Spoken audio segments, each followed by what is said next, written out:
நாளுக்கொரு வார்த்தை.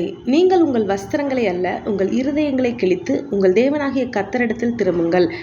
அவர் இரக்கமும் மன உருக்கமும் நீடிய சாந்தமும் மிகுந்த கிருபையும் உள்ளவர். யோவேல் 2 அதிகாரம் 13 இங்கே இஸ்ரவேல் மக்கள்கிட்ட சொல்கிறாங்க, நீங்கள் உங்கள் வஸ்திரங்களை அல்ல, உங்கள் இருதயத்தை கிழித்து ஆண்டவர் இடத்துல திரும்புங்க. பாவத்தின் எந்த எல்லையில் இருந்தாலும் ஆண்டவரை நோக்கி திரும்புங்க.